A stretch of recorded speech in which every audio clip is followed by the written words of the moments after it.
All right, welcome to the podcast. How's it been? Good, very, very good, especially this year. Yeah, that's awesome. I'm here with Corey MacDonald. Not a stranger to the podcast. We've actually had Corey on prior to COVID, so that was. I know it didn't seem like very long ago, but it was a couple of years ago when we were first kind of dabbling at starting up the Fuel the Fire podcast. So welcome back. Glad to see you again, even though I see you all the time. We've hunted this fall. We had some good hunts. Oh man. And so what's going on? What's new? What's shaking? There's quite a bit. Like I'm now in my second year with Nooj, but recently this past fall, I don't know if you were really paying attention to it, but like I was out in BC, drove out there with my dog. Right. Oh man. Right. So heartbreak there for people that don't follow. It's all about Squish. Squish was your longtime lifesaver. Yep. Comrade, companion, best friend, and before he passed, you knew he was sick. You took him on the trip of a lifetime, right? Yeah. It was crazy. Yeah. Drove out to BC, drove all the way out to Vancouver Island. We did like 146 kilometers worth of hiking out there. Yeah. But yeah, we drove all the way out, camped all along the way. Like, Yeah. I've seen BC. I've never really saw like the prairie provinces. Right. But it was really, really cool and got to really see a lot, got to eat a ton of great food. Mm-hmm. And like I was cooking some of the goose that we harvested, a couple of other, I had bear burger when I was out there too. It was really, really good. So that was awesome. We were pretty much doing like 2 hikes a day, and like all about the elevation changes when it comes to when you were at Colorado doing your elk hunt. Like it can take a toll Absolutely. on you. So it would I think it was about day 4, day 5. Like Squish didn't even slow him down at all. Like he was raring to go every single hike, but for me, like by about day 4 or 5, like my legs were burning. I was just in pain and agony, but it was always every single day was worth it. The pictures you posted on Instagram were awesome. I mean, it's one of those things where you just have to do that. You have to see it, because as awesome as the pictures are, they do it zero justice. And the pictures are fantastic, so people see it and they're just like, son of a bitch, this is awesome. Yeah. But when you're there, it's out of this world. It almost looks fake. Yeah. But like when you're actually out there, like it's even more unbelievable. And like there were so many times where I was like taking a picture, it's like, this isn't even doing it justice. No. Like you can't. And like I kind of wish I had the drone at that point to be able to like take some videos. But in reality, like there were so many moments where it was like I was going to take a photo and I'm like, I'm not doing this because this is just me and him talking. Yeah. This is that memory is for you guys. Yeah. So that was a cool trip, and when you came back, unfortunately he passed, and but you got a new member to your family. The new hunting dog / retriever, because he retrieves, unlike Squish, who wouldn't grab anything. And it's a little Australian Shepherd. Yep. Right. Proper name is Day for heart in the language, but everyone calls him Ode because he doesn't hear it unless you say the O in front of it. Right. But yeah, so that's Ode. He's now like 54, 55 pounds. He's like 10 pounds bigger than all the rest of his other siblings from that litter and everything. And they're a smart breed. That's a real smart dog. Oh man, he's insanely intelligent. He's already figured out how to get into everything. Yeah. Well, he's doing what puppies do, right? Yeah. So that's good. I mean, and I've seen and you're introducing him to hiking. Mm-hmm. It's a big part of who you are. It's a big part on your own healing journey for for the stuff that you've had to come through and get through in your life, and you share that openly on your Instagram, and I think that's it's awesome. It's awesome to see. I think it does help people that when they see that. So I think that's good, and you're promoting these crazy places to hike. Yeah, all the time. Well, I mean, it's Manitoulin. Like you always talk about.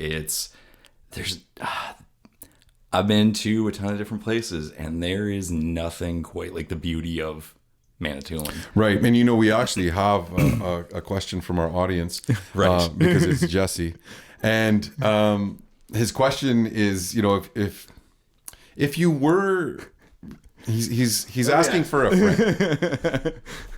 I'll ask it. All right, Corey, I know you're the expert on Manitoulin Island here. I know you've been all around all the beautiful places. I need to know, and I'm asking for the people out there. Just where are the best places to bring a first date on Manitoulin Island?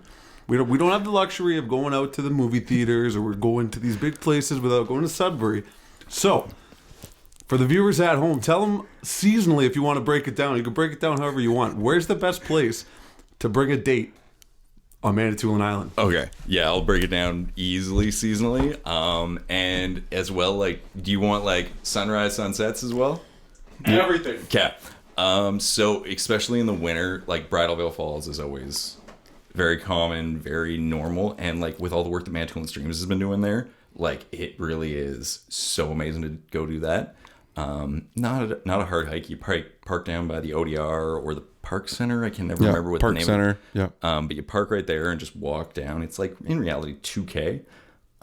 So that's one that I always like. It's easy. Plus, there's fish there, and you know, all through October, you're seeing salmon come up the river. So you got, you know what I mean. You're one with nature. You're watching reproduction happen. You know, if you're trying to, I don't know if you're trying to set the mood or if that does set the mood, but there are fish in the river. Yeah. So you know, there's all kinds of that involvement as well. So that's always a go-to. Okay. Yeah. So that would be the one that I would probably pick for the winter. But if you're looking for a good like sunrise or sunset, I should say, in the winter, I always suggest the trail right behind the powwow grounds. Not the first lookout, the second lookout. Best place to bring someone in Jigang. You don't even have to go far. So that would be my big suggestion for on Manitoulin in winter. In the spring, there's a new spot out on Barry Island. It's Sunrise something. I wish I could remember the name, but I'll send you the actual link for it. But it's really easy to find. You basically drive out on Barry Island and make 2 rights. There's signs and everything for it. The sunrises out there are just unbelievable. Now, is that the same side as Misery Bay? Is Misery Bay Misery Bay's on the... Is Misery Bay the north facing? No, south. It's south facing. So that's on the other side. Yeah. Then. Okay. Yeah, so not that one. Now, if you're looking at like sunsets in the spring or sunrises in the spring, you can really never go wrong with Cup and Saucer. It's not busy at all. Like, yeah, it's your biggest problem in the summer. It was you're bumping elbows on that big trail everywhere. So I like to suggest in the summer, it's not on island, but it's really, really close. If you go to Whitefish Falls, Willisville is always going to be your absolute best sunrises. But if you're looking at some of the best sunsets, I would go drive down Red Deer Village Road, not the first trailhead, the second trailhead that brings you to Mount Ariat. That would be my suggestion on that one. And then in the fall, fall's that's a difficult one. I would probably say somewhere where there's deciduous, I would imagine, right? Yeah, like I would probably have to say Babomquay. Okay. Babomquay for those sunrises, especially in the fall when all those leaves are changing. Like if you get up to that first lookout, just seeing all those different colors is unreal. Wiki has, as part of their tourism, the Wiki tourism piece there, they do and we were supposed to talk to Luke today, is why it's fresh on my mind.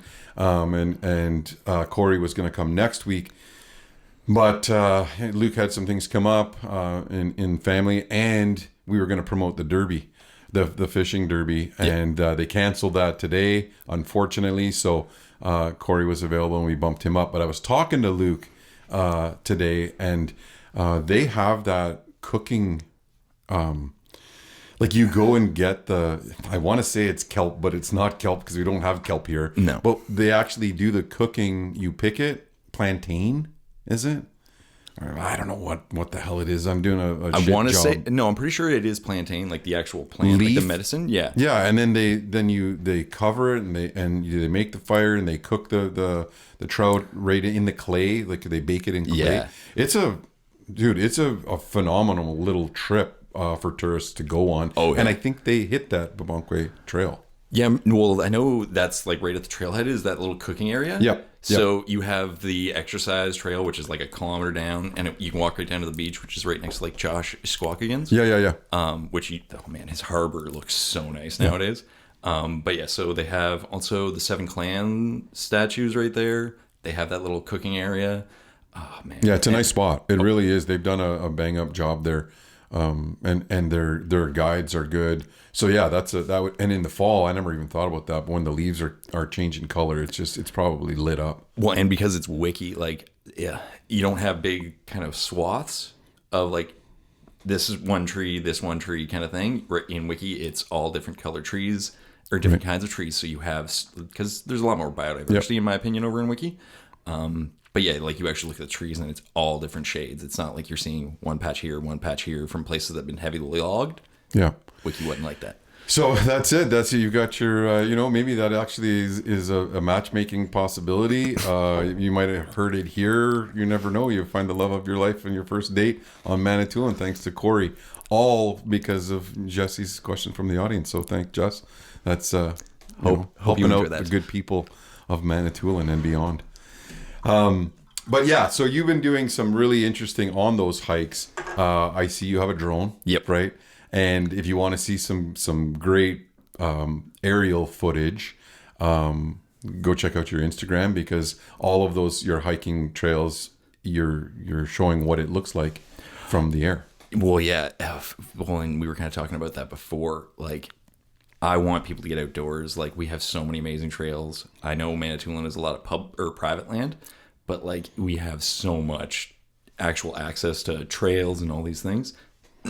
Sorry.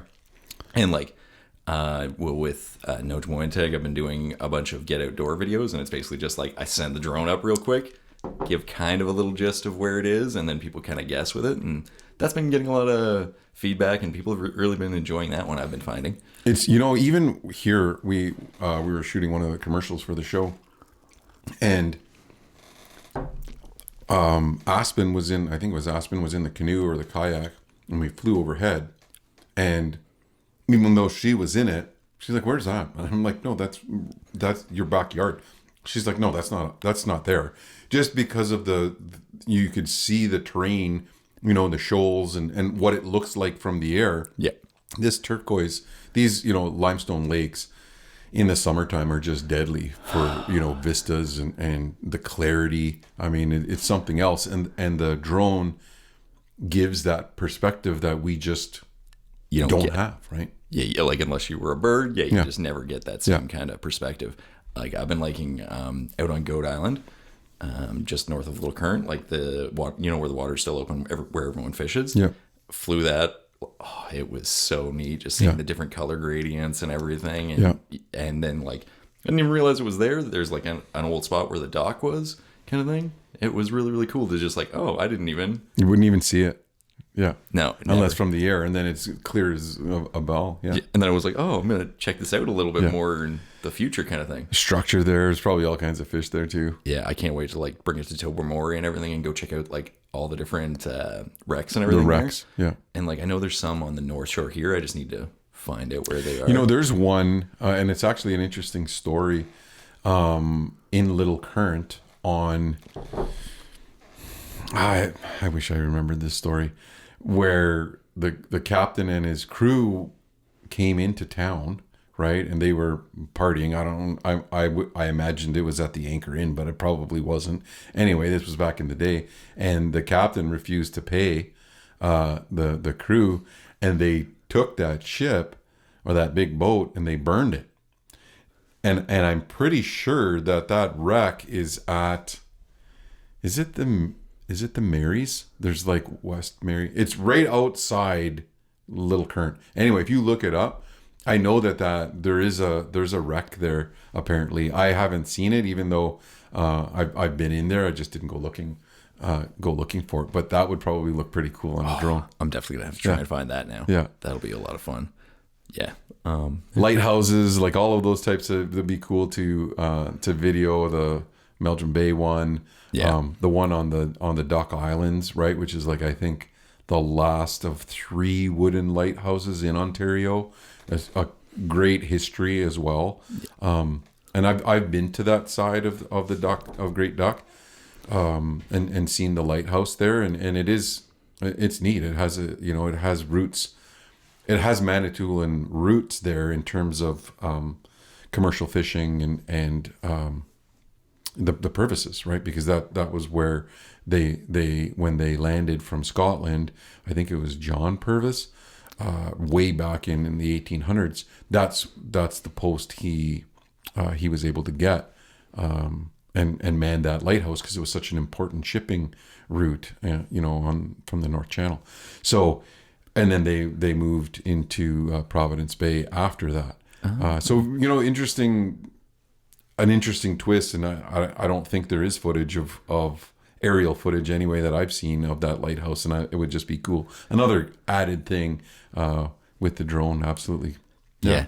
I definitely need to go do that. I did the one in South Bay Mouth. I saw some like great videos of it in the summer and everything. Right. Like there's nothing kind of like doing it in the winter because like you get the ice, you get to see that all the snow and everything. It turned out pretty well, but I was in pretty high winds, so the drone was not. Now what drone do you have? A Mavic Pro or what? I've got the Mavic Mini 2. Like the 250 gram one? It's a small, one? very, very small.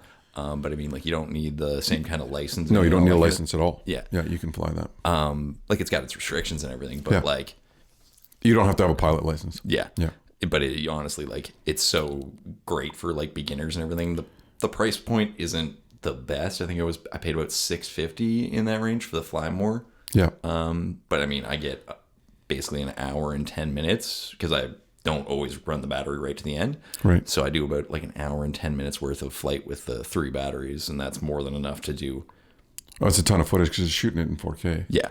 Right. So you need to have 128 cards and whatnot. Yep. We have an issue with our map. We have that same one. I don't know that something's wrong with the gimbal. It won't. When we fly it, it just has a mind of its own. Like it just starts taking off and won't respond to us. So we're probably gonna have to just buy a different one because they're for $650. How do they repair that for less than $650? I mean, take your car in for an oil change, it can cost you $200 at least diesel. So nothing's cheap anymore. It's really not. But we also have the Phantom 4, and that's a beast in the wind. Like I love that drone. Right? Yeah, that one's pretty crazy. Yeah. But I mean, if you don't have that pilot license and all the bullshit that you have to get now, the 250 gram one is the way to go, or 249 because it's under 250. Yeah, and it still has like all the obstacle avoidance, still has like everything else. Easy to fly. Oh yeah, so easy. Like it's pretty much heavy wind is the only thing that you have because it's so light. Yeah. And ravens, like I was flying it out at Cup and Saucer today, and there was some ravens that were eyeing it up and flying, like giving it kind of quick dives and everything. I was like, yeah, you're coming back now. I'm not losing this out here in the middle. Well, and if it does go down, you're toast. You know what I mean? In the bush like that. I've used them for looking for deer, and now they've got a new one out that has it's a heat that it's consumer grade that you can have heat signature. So when you're looking for a down deer, right? If you do it quick enough, it can pick up blood. It can pick up a blood trail. You know what I mean? If you're low enough. Because it can see that heat signature from that, and even still, flying it over at night, you're going to be able to find that deer. So some real good applications for the hunting community as well. Well, yeah, especially like I know some states down in like I don't know if it's southern states, you can't use drones to recover, but here I've found that. According to the rules, it's fine. Yeah, no, you can here for sure, right? As long as you're not using it to stir up game. Yeah. Right. There's regulations around that, obviously, which makes sense. And I talked to an SO or a CO on it in terms of I like that camera shot. When we're goose hunting, like if as they're coming in, we want to just put it up right behind us, right? Because they don't seem to be bothered by the noise. Well, we're calling like bastards anyway, but you know what I mean? So it drowns it out. Yeah. But it's such a cool shot to have and just another like a camera angle, right? And the CEO said, you know what, it would probably be the conservation officer's discretion, so he might lay a charge where his buddy wouldn't, and they let it get sorted out in the court, which is a huge pain in the ass, right? So but I think as long as it's not being used to spook game or round up game, right, then it is fair game. So anyway, we've avoided that just because we don't want the BS associated with it, but it's such a cool angle. Well, and I think even just like for filming the shots of like how the decoys look and everything like that, I think that would and that's, we do use it for that. And we've got some cool, I have one, it's one of my favorite pictures. I took a still, and the way that it's right overhead, but it looks like there's people standing, and what it is the sun is casting shadows on everybody that's standing out in the field, right? And it makes it look from the air like there's a whole bunch of people, shadows. It looks like people down there, but it's straight down, right? It's a cool shot. The drone adds such a good flavor to the hunting game for sure. And now with what you're doing in terms of harvesting, that's a big job. That's a big part of your new job. Yes. At Nooj. Yeah. What's the joke? Professional hunter, pretty much. Yeah. Professional hunter. Yeah. No, that's a new thing. So I'm the land-based lead there. Land-based lead facilitator is my official title. So it's, I am hunting and harvesting and doing those kind of things to be able to show students. Like I'm at Lakeview. I think this is about the longest stretch that I have not been at Lakeview, and it's been a month kind of thing. Right. Like, I'm always there. They're learning all sorts of stuff. Like I brought in geese with them. I brought in deer with them. But as well, when it comes to that stuff, like lots of the things that we were harvesting, like goose, well, it wasn't you that harvested deer with us, but we got quite a few from the M&R as well. That went into our foods and medicine programming. But to kind of get back to what I've been doing, like I've got stuff coming up now where we're doing snaring. I'm going to be out in Shishiguaning next week to be doing some like skinning, preserving rabbits and everything, to be able to show them. In Shag tomorrow, I'm going out and setting snares with them. They got a new land-based person as well. Cheyenne Manitowabi.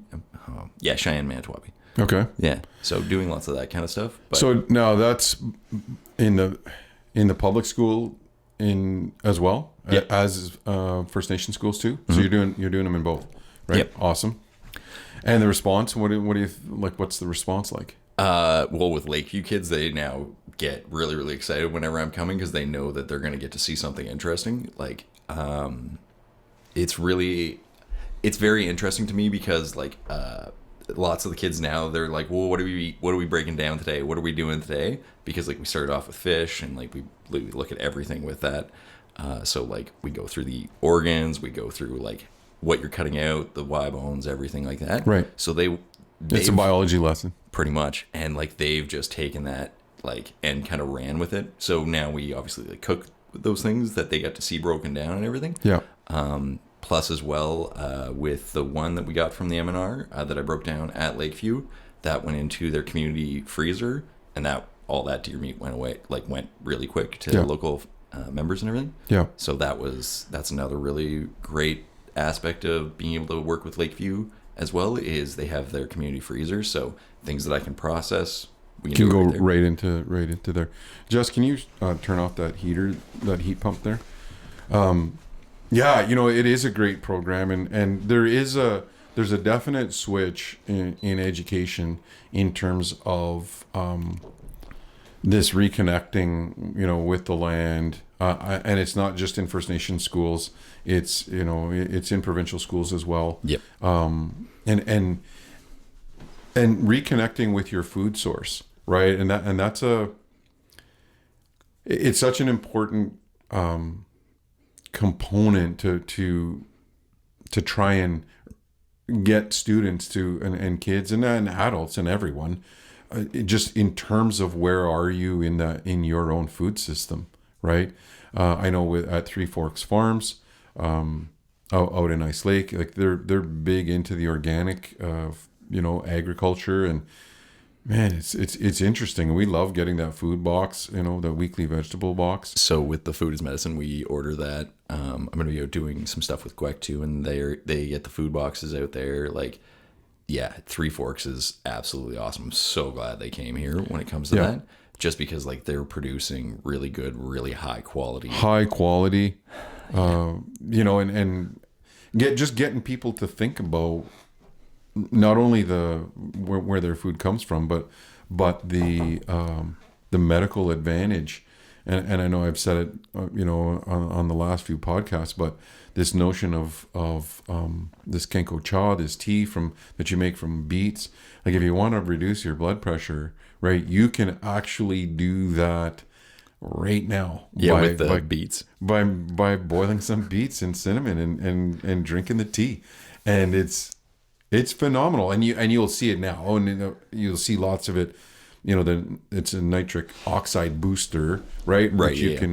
But you can also do that for pennies on the dollar with making beets. I mean, making this beet tea. Well, yeah, beets are so inexpensive and they keep forever. And they're just a power superfood, right? And we've got access to organic, stuff right now through Three Forks. So sharing that with students and with the with schools, super powerful, because food security is a big issue. Even here on Manitoulin, right? It is a big issue, and food is expensive, and we're rural, so it's even more expensive. You got to take advantage of what's local. Yeah, well, luckily with like Nooj, we have quite a few different programs. We just started an elders food box as well. Which I believe the closing on that one, I know we've got that pretty much all full up for all of the referrals, but it's basically it's just like our Jabaquada program, or Jabaquada. I always get that a little bit screwed up. But basically we provide all the ingredients, we provide recipes, everything like that. That's Cody Leeson and Denver Leeson that they usually are putting that all together.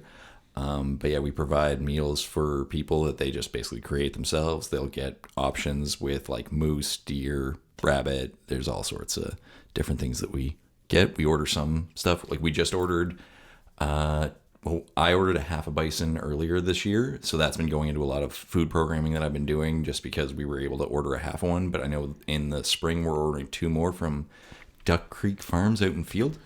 Man, I want to shoot a bison. I want to hunt a buffalo. Same. I'd be lying if I didn't say same. You know what I mean? Like, and they're just massive, and the amount of food you would get from that one beast is crazy. Well, they're like, even what I got off of a half of one, it was like 320 pounds. Yeah. And it was not an older one. Yeah. It was a younger bison kind of thing. Yeah, one that they bred for food. Slaughter. Yeah. So yeah, we've got that coming up. But we've been doing a lot of that. We got like 10 deer from the M&R that were confiscated during rifle season. I think there was like 19 or something like that. Yeah. That were taken. Well, and I was told too that the conservation officers are using drones, and like, because my buddy was saying like, this freaking drone was in front of my tree stand for like 20 minutes at prime time. Yeah. And you know what I mean? And just hovered there and was just, watching, which, I mean, I get it. They have to do their job, but if you have to rifle season 7 days, right? Yeah. And really it's 3 days, the first 3 days, right? Because after that, everything is in hiding, anything. Right? And he was pissed, but I mean, what are you gonna do, right?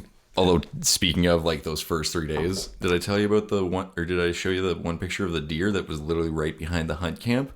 Middle of the day on Wednesday, when we're all just like hanging out while I was going to pick up those deer from the M&R, but the guys were just hanging out there. This thing was like 100 yards from them, and great. It was that big 8 that I had sent you pictures of. Yeah. Just hung out there for an hour eating while we were all They gone. know the schedule, right? They're, you know what I mean? It's like, and we always say this with the bear hunts too. They know you're there, right? Yes. You know what I mean? And once those deer pattern you, right, you go in, they know you're leaving at 10:30 for lunch. Yep. Right? And they know you'll be back at 2, right? So they sneak in there, grab some apples and get the hell out. Well, yeah, like the buck that I got this year, just like that little I think it was 5 points, but like it was the only buck that I saw this year, and it was literally just like never saw him on camera, anything like that. I'm pretty sure he was just walking by and was like, I smell a doe. Yeah. Walked over, was like, oh, look, there's apples. Yeah. And that was it. That was it.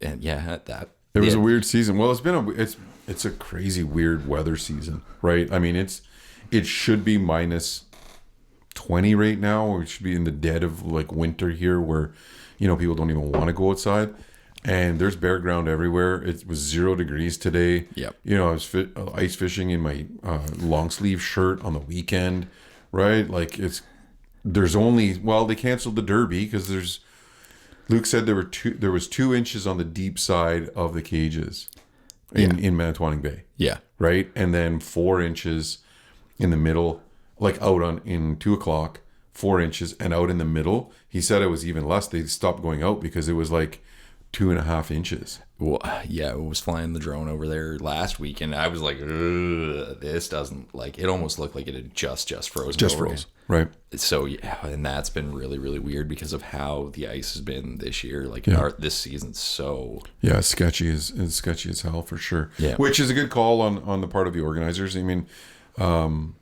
you just don't want that to be, tarnishing the event's name and some kind of tragedy, just, for people trying to win a little bit of cash, right? It's not worth it.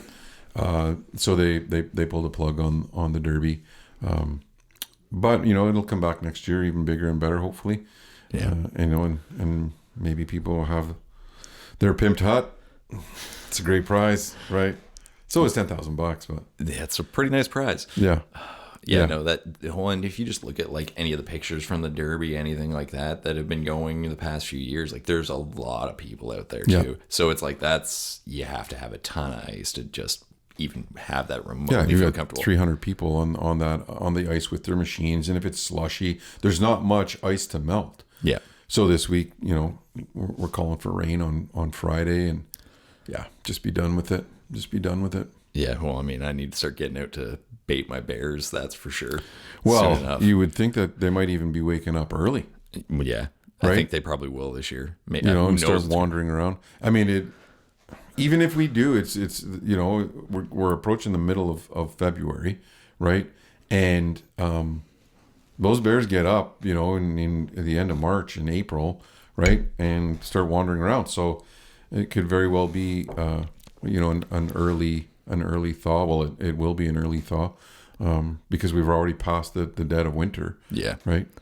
Well, and like I'm just thinking about maple syrup season this year. That's gonna. You think it might even run now?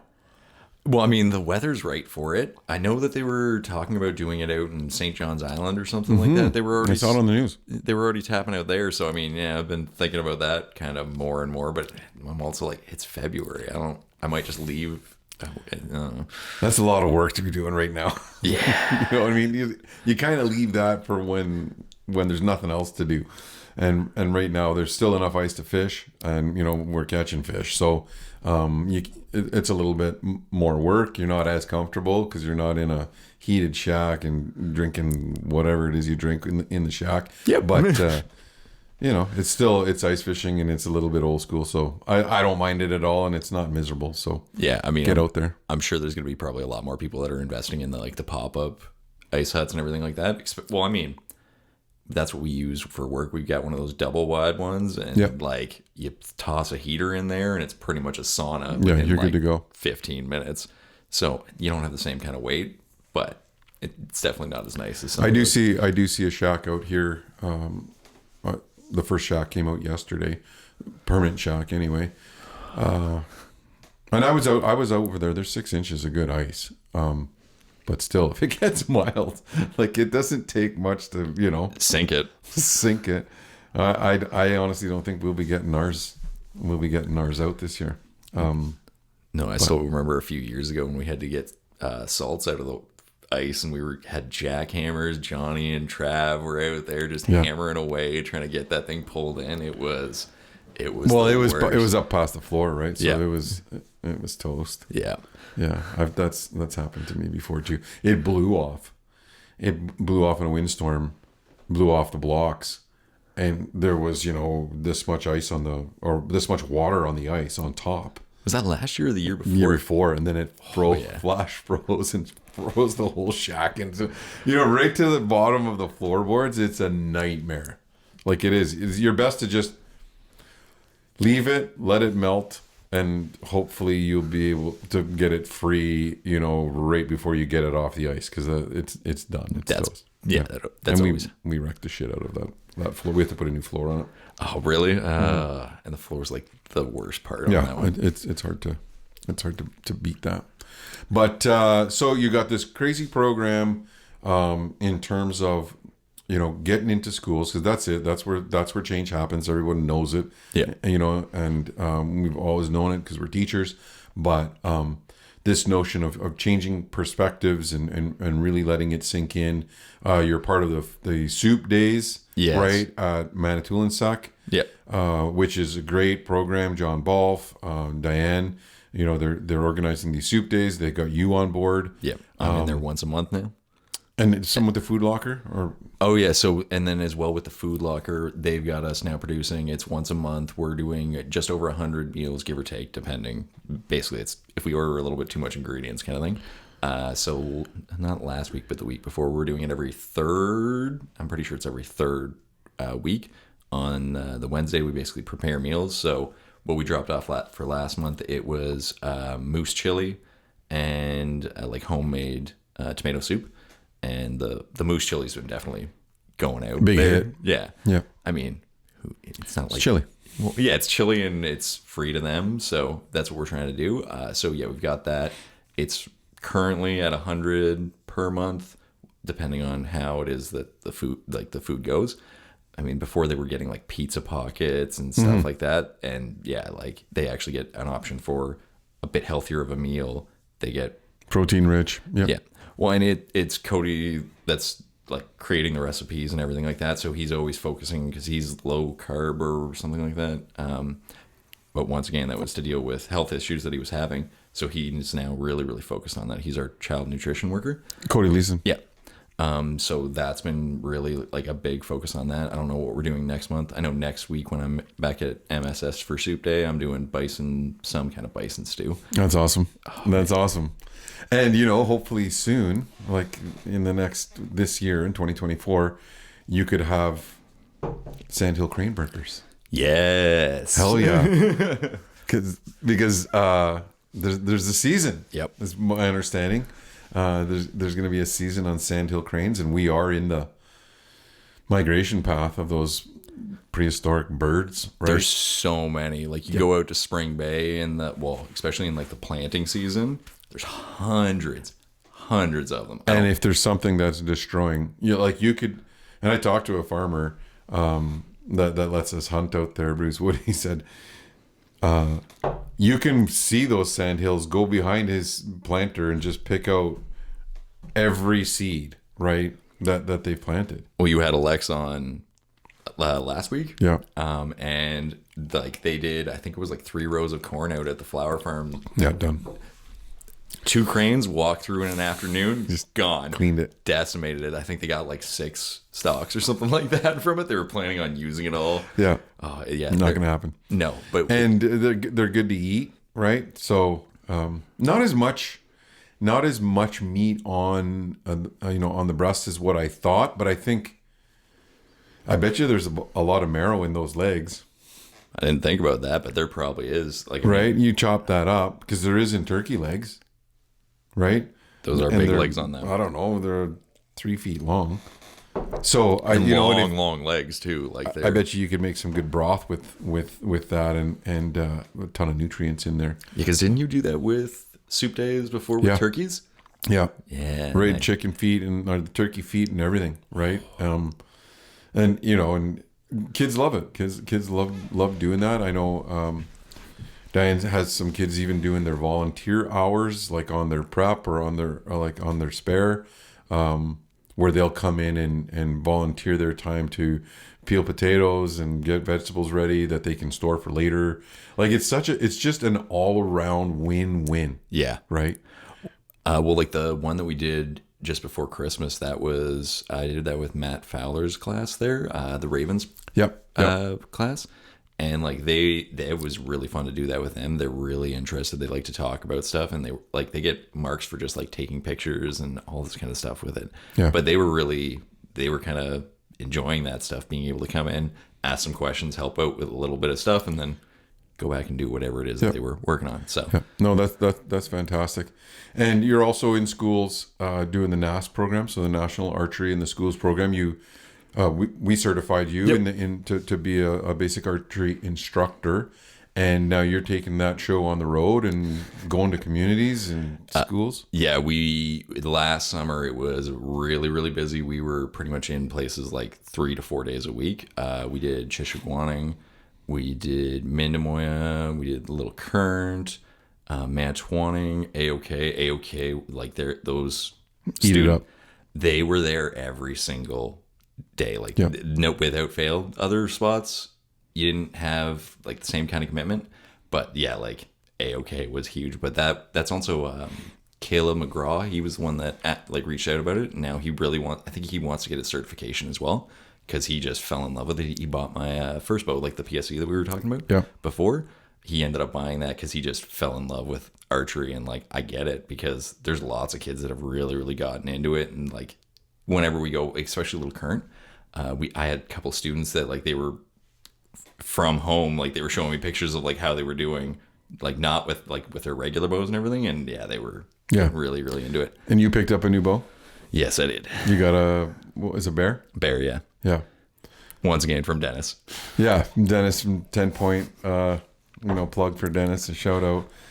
He's just a great guy. I mean, he knows archers and knows archery and knows what we're looking for, and we'll get you set up. And he did. We shot for a little bit tonight. You had that thing kind of dialed in? Yeah, like that was insane going through Dennis too. Like I've had bows I've shot since I was like 6. Like my first bow was just a long bow that my grandpa gave me. I really should bring that and show you sometime. It's old school, probably like borrowed from one of the old high school programs or something like that. But yeah, like that's what I originally started out with, and I didn't even start shooting a compound until I was 20, I want to say. Right. Like that's what I like to shoot. But yeah, then I went to Dennis, and I explained kind of what I was looking for, and like customizability, and like range that I was looking at shooting in. And he had like everything done within 20 minutes, like customized the arrows, got me all set up. Knows your price point. Yeah. Well, and like I just broke down. It's like, yeah, it's pretty much this is what I'm looking for. This is what I'm looking at for cost. And like he came way under what I was expecting for, like I was looking at like 1,600, I think is what I was in the realm for everything. Case. Yeah. And he got it down to like under 1,200. Nice. So like, and those arrows, like that bow is just, it's dialed in. It's so quiet in my... But now you have to get a thumb release. Yeah, great, man. Real expensive thumb release. It's crazy how much of a game changer it is when you're like, thumb release, it looks weird. That whole thing, when I first saw it too, I'm just like, that thing just looks, it makes me nervous. When you look at it, you're like, how is that? I don't understand how that works. And then once you let it settle in and you're like, what? Yeah. Well, that was just like shooting it like 3 times. Yeah. I was like, I need to buy one of these. Like, why do I need this now? One. Because like, I mean, I've got the old, what is I don't even know what that one's called. It's like a caliper, yeah. Yeah, the caliper one. And like Dennis suggested that one. Yeah, and it is a great one. Don't get me wrong. I have one of those as well. Alexa as well. If you've got any type of yank at the trigger or your shot control process, whatever the case may be, there's added movement there, and any of that can cause torque, and torque, decreases your accuracy. So when that thing is locked in here, there's nothing that moves. It's just like it feels like your brain lets it go. Like it's almost that intuitive. I was just thinking like, because it was just like second knuckle right up on my cheek, and like it was same spot. Yeah. Every single time. Single time. I could not get over that. I'm a big I'm hoping now, but they're expensive. That Knock to It, and I got mine like at half price. The one from Knock on Archery, and you got to get it from the States, and I think it was 400 from in the States, so that's like 1 million Canadian. And you know what I mean? And so it's a huge, like, you can buy a bow for $400. Right, like you can. Yeah. Well, that was my PSE. It was a $400 bow. You're putting that into a release, but when you shoot that thing at distance, when you're shooting. Not that I don't think I ever would shoot a 70-yard shot. I don't think, but I practice at 70, right? And it's a game changer for sure at distance. So. It's hunting. There's always something new to buy, right? I mean, it's like fishing. You're never going to get your money back in terms of all the gear you have. I found boxes of new lures when I was organizing, looking for my ice fishing tackle, and I found like, I don't know, 15 new salmon lures in a box. And I'm like, I don't even remember buying these things, right? And they're all brand new, still like new in box lures, right? And they're not cheap. They're like $7-8 a piece, right? It's just it becomes a sickness after a while. And they don't make them for fish. They make them for me. So I think they're good because they catch my attention. So I think well, maybe fish have small brains like me, right? So maybe we have something in common. Maybe, but I mean, I don't know. Like sometimes when I was fishing yesterday, like, I mean, I was the only one that caught a fish, and it was a perch this big, but it was literally just with a minnow. Like sometimes put a minnow on a hook. Yep. Sometimes it's just as simple as that, but other times, you can sit there. Like Dalton, my buddy, like he's huge into fishing, and he'll spend thousands of dollars whenever he comes back from Alberta. Yeah, he'll spend thousands of dollars on his lures and everything, and it blows me away. Yeah, I mean, I feel his pain, but it's worth it. At least we trying some of it back through the charters. We never will make it back, but at least for it's not all a loss. But yeah, it's one of the things that, again, the experience and getting people catching fish and getting people to understand how healthy it is.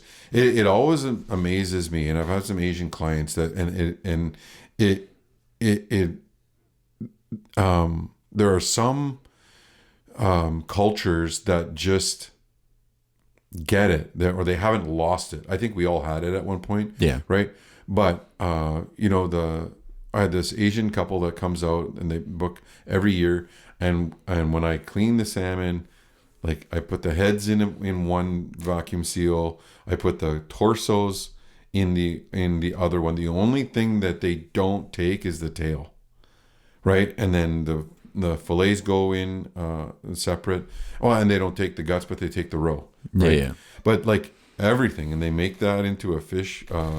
They make a fish soup with the heads. They make, they ate the skeleton for breakfast. They made I don't know what they made, but they had it for breakfast, right? Yeah. Because there's lots of meat on there still. Always. And so I just think it's if you can continue to expose kids to that. And I mean, I remember when we were up in Cache and we caught pike, and they cleaned the pike guts, like cleaned the pike innards and intestines, and washed them out and fried them.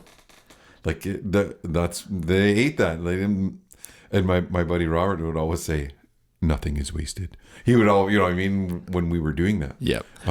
Well, I remember a few years ago. I think that don't know if that was last year or the year before, but I was up with the Moose Factory youth group hunting with Brendan and that whole group, and like they were talking to me about like all the stuff that they would do. Like there was nothing that was wasted. If we hadn't got that moose like right at the end of like right before we were heading out kind of thing, the one elder, it's Brendan's uncle, he even explained like everything that they would do, like clean out the guts, clean out everything. Yeah.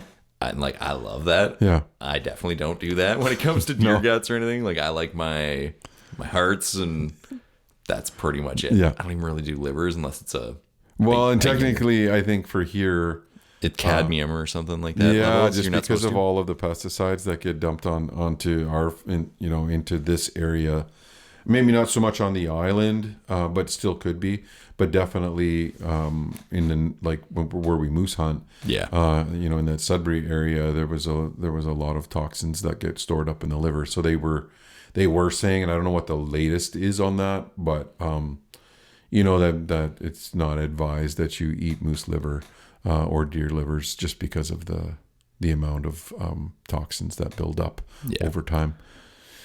From pesticides and all of that cutting and logging, right? And you see those signs all over moose country, like "Don't walk here."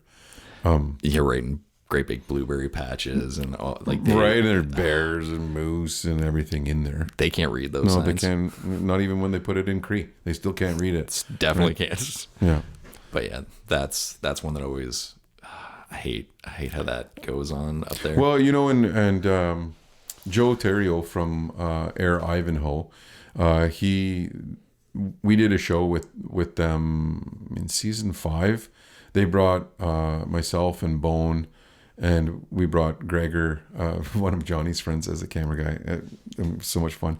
But you know, Joel took us out, and he has he's a lawyer, environmental lawyer, who runs a fishing place. Lodge with his dad. Okay, that's awesome. Up near Folliat, yeah. And they flew us in, so they're flying camp and whatnot. But they have a big Stop the Spray initiative, like where he's really trying to, you know, bring attention to that Stop the Spray, because it, you know, it's having this crazy effects on moose productivity, on their gestation, on, you know, the survival of. Because you know, I read a thing where almost every cow has twins, right? Yeah. And but you don't often see twins. You usually see one, and one of the reasons is that first calf is you know, predated on, like they get either eaten by a bear or coyotes or wolves. The first one that drops. Yeah. Right. And you know, and if that's the case, and so they already have, you know, 50% mortality, right? Well, now what happens if you're stacking the odds against them in terms of, you know, their genetic makeup or their proclivity to getting disease and being sick just from, you know, pesticides? So the odds are against them. Well, yeah, like all those pesticides, it's affecting all of the like leafy things that they need in the winter too to be able to survive. Because when they're spraying, they're leaving all the pine and all the evergreens because it's for the pulp and paper industry and everything like that. But I mean, if you look at it like Quebec, no spraying allowed. Mm-hmm. You get a moose tag, pretty much. All kinds of moose tags. All kinds of moose tags. Like one buddy just moved over the border. He's now going to moose tag every single year. Yeah. And he was just on the side of it, just in North Bay. And now he's like, he gets a moose tag every single year. He goes out. I don't think they were successful this year. But like they saw moose, they saw cows every single day. Like it was And they have a neat system where they switch every other year, right? In terms of the tag distribution. Yeah. So it's like one year it's cows, the next year it's one tag for every 2 applicants. Like you're basically like, let's go moose hunting and we're going to shoot a moose, right? Yeah. Versus what it is here in the lottery system, and there's 10 guys, you know, chasing that one. You know, I mean, it could be the same guy that shoots. If you have a bunch of shitty hunters, like that's your group, like that's who you want to be a part of, right? So that you're the guy that always, and I know this because Cody Hunter, not that that's what I was thinking of. Was not Cody. that his party is, you know, I shouldn't say that about them being shitty hunters. Cody is a good hunter, and you know, he does harvest, and his dad got one the year before. But you know, you're stacking the odds against you ever tagging out on a moose because the lottery system, we just don't manage that resource, and I don't have the answer, but like Quebec does, they have an answer, right? And it seems to be working.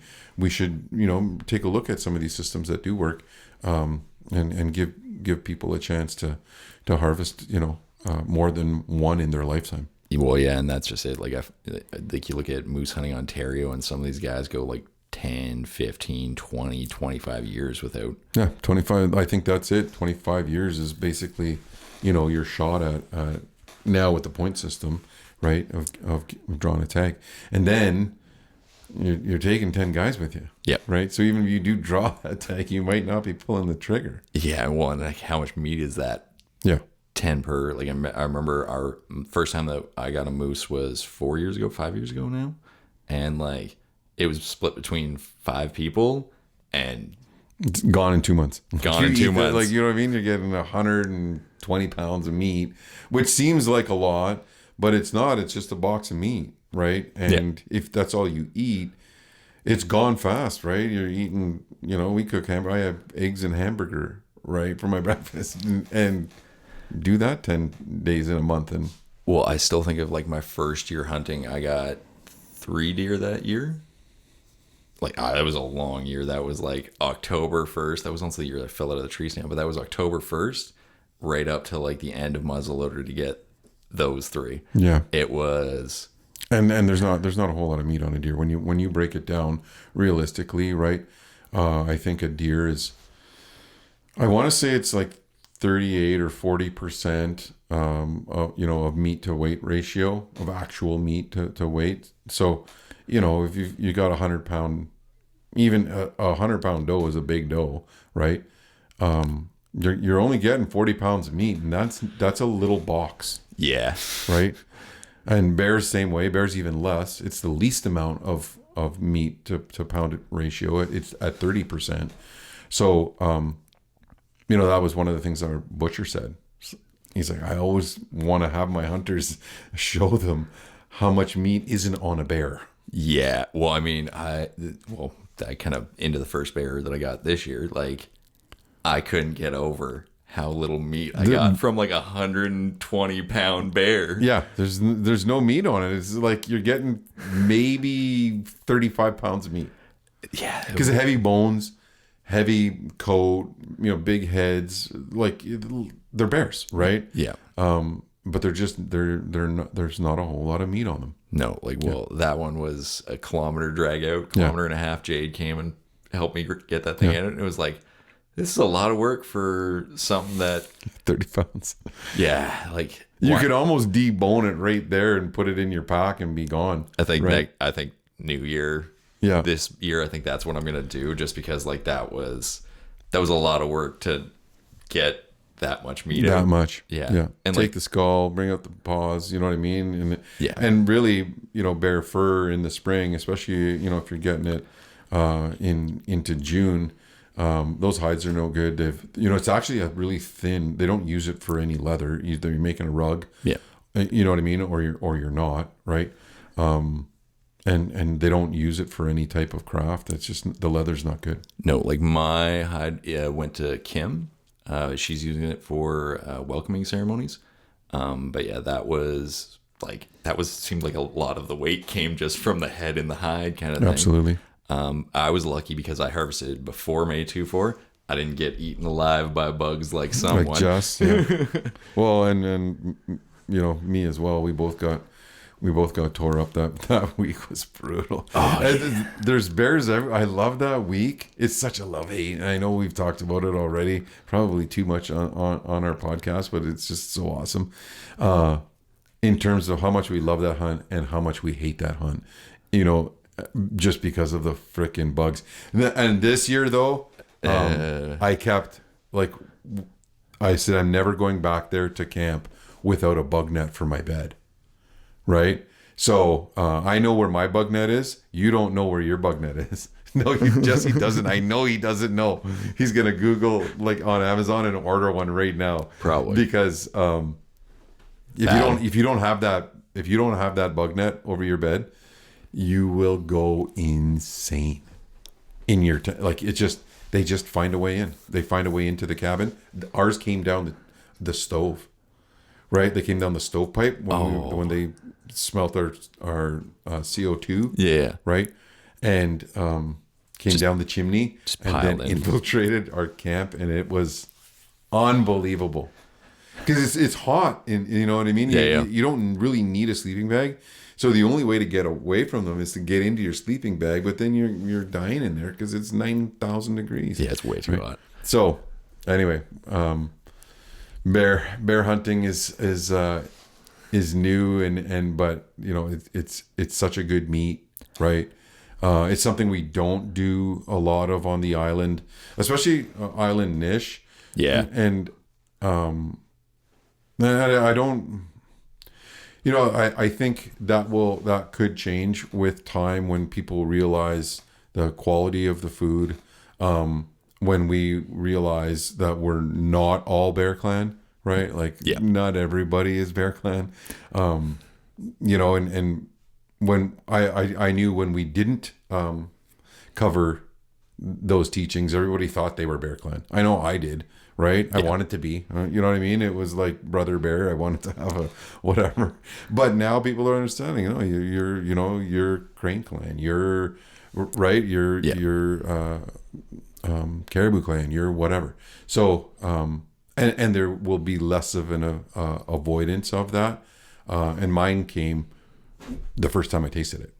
Yeah, I was just like, I'm in. I can't get over how good it is. Yeah, it's great. It's fantastic.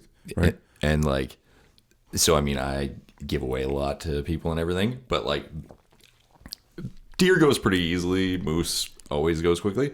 I cannot get over how you have bear meat. Can I get a pack? Can I get Yeah, that was. It's starting to change. Yeah, for sure. Well, I mean, it's sweeter in my opinion.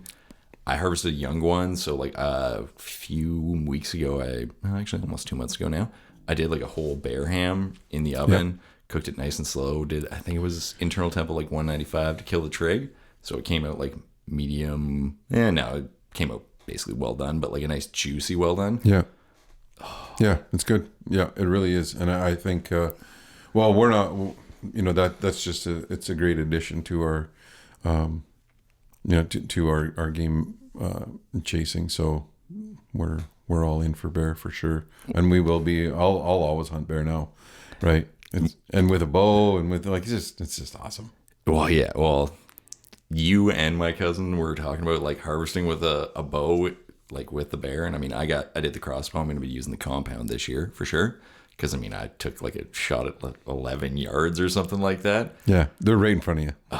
And it was so scary when it looked me right in the eyes. That was the freakiest part. Now, were you on the ground or were you up in a stand? I was on the ground. Yeah, line's different. Oh, it was scary. Like, yeah, because like it just felt like it looked right into my soul, and it's like dark black eyes. Yeah, it knows you're there. It's just like it's looking at you, and basically, here I am. Well, I was texting you pretty much the whole time because like when I walked in, like it was just hanging out in the marsh kind of thing, and it was like, is this thing gonna come in? Like, what's going on with this? Yeah. And I just went and sat. And the first day that I actually saw it, I only hunted for about 2.5 weeks. Only 2.5 weeks. Yeah. But like that first day that it came in, it ran off. That was one of the things that it just looked right at me and was gone because it caught the wind, and it was like, no, you're a danger. But yeah, then the second day that it came in, like 2 days later, still looked at me, still did the like that. He knew that I was there, but he was like, no, this is safe. I had also been feeding him a couple 100 pounds of popcorn at that point. But that was intense, and I messed up. I shot a little bit high, but that's also like, that was a new experience hunting something that I'm still kind of getting used to the vitals on. Now, like deer, I don't think I know exactly where everything is. Yeah.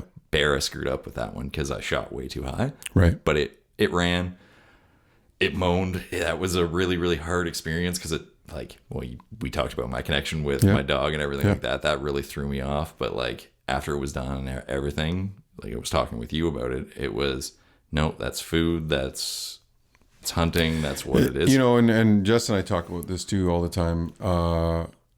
It's such a lesson in humility. And a reminder to start off basically your harvest season again, because it's usually one of the first things we take. Well, turkey's involved in that too, but you're doing that to everything we hunt, right?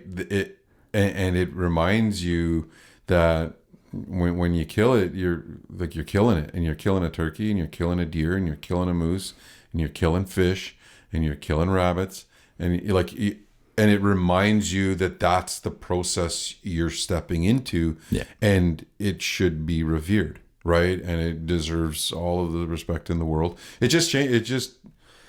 it changes you. I don't know, we're dog lovers, you know, and so you know, you feel connected to animals like that, and I think it's it's always a good reminder for me of how powerful that connection is, and not to lose sight of that, of what you're doing it for, and how big of a deal it is to step into a life circle. So yeah, I think it's and that's why some people don't like it. Some people don't like to be reminded of that, but yeah, it's important. Yeah, well, and like, I mean, you know how much I hunt.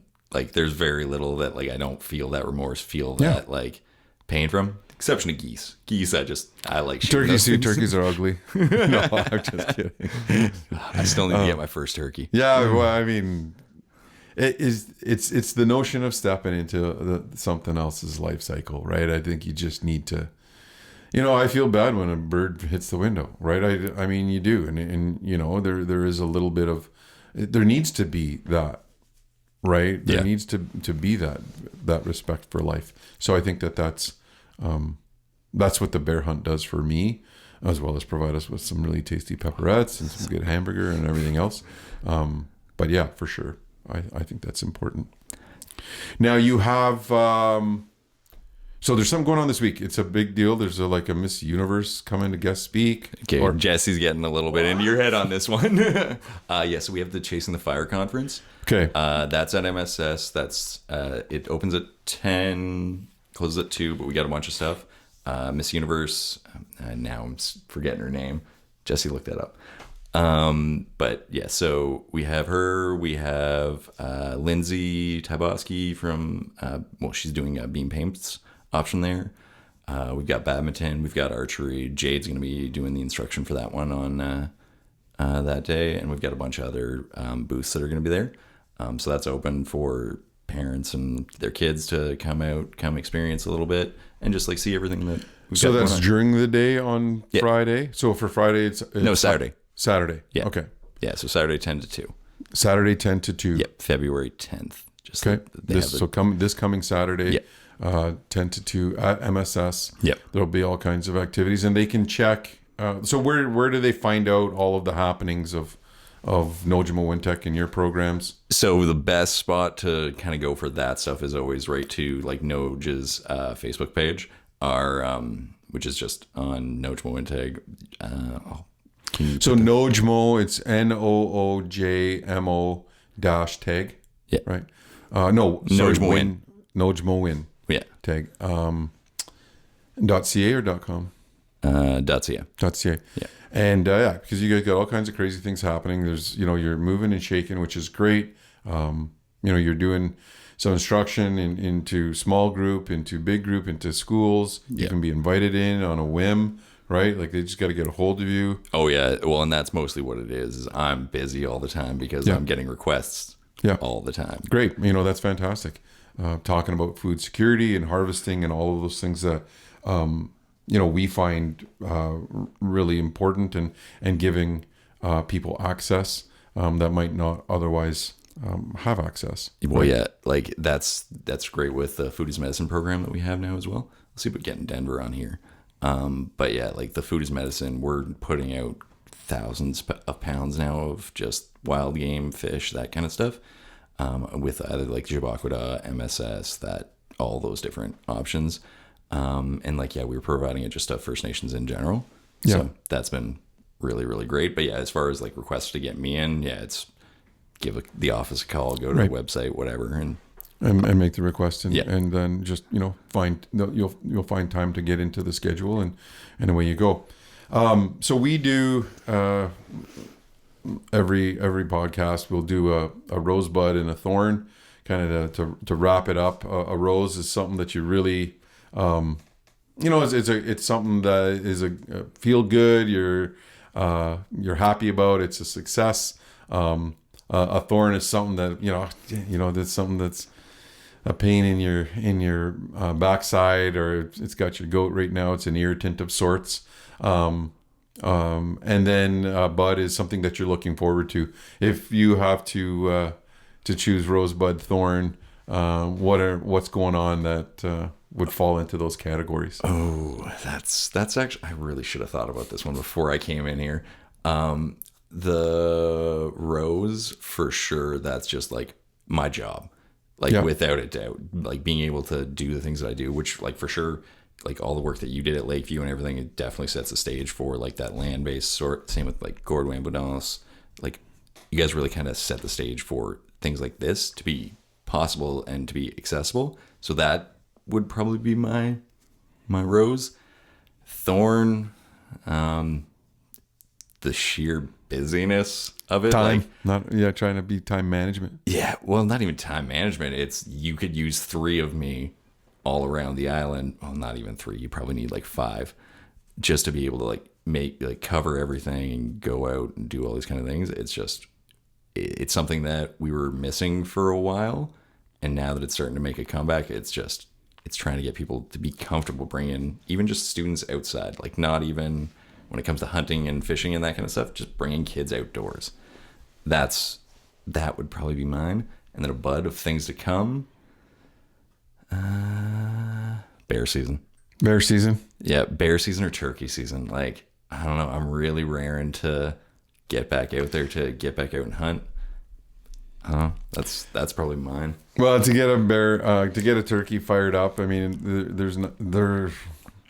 it becomes an instant addiction, to communicate with animals. So I definitely feel you on that one. For me, a Rose, it's kind of this one's a double edged sword for me right now. The Thorn is the cancellation of the ice derby, and just the we're gonna miss out on being in the shack, and I love that time, and so we're gonna miss that this year. I just have to accept the fact that we're not gonna have a whole lot of that. I've got a buddy coming tomorrow. He wants to ice fish John Purdom, good friend of mine, who he brings his wife out when we have the shack, because she will only really hunt in that or fish in that shack. Yeah, I understand that one. And but he's gonna rough it tomorrow. But it is a bit of my Thorn, but it's also a Rose as well, because it's forcing me to not be so sedentary in where we ice fish. So this weekend I was touring around the lake and trying different spots, and you're more mobile. So that's a plus, because then it gets you out of your comfort zone a little bit. So it's a little double edged there. And my bud is we had a 2-week hiatus because the high school teams all had exams, the kids, and they're starting their second semester. So I'm looking forward to the end of our volleyball season, and hoping this team stays undefeated. So we're pretty excited about the possibility of going to NASA, and dare I dream big, say something like OFSA, if the stars did align. So that's it for me. I think that's more than feasible for that team. They've been doing really good from what I hear. I'm not following it very closely. Yeah, no, they are. It's a talented group of kids, smart as whips, and just really good athletes. So all OFSA caliber athletes, these kids. And that was, I think, back in my glory days, and I wasn't even close to an OFSA athlete, and I thought I was just fantastic. So these guys are unbelievable.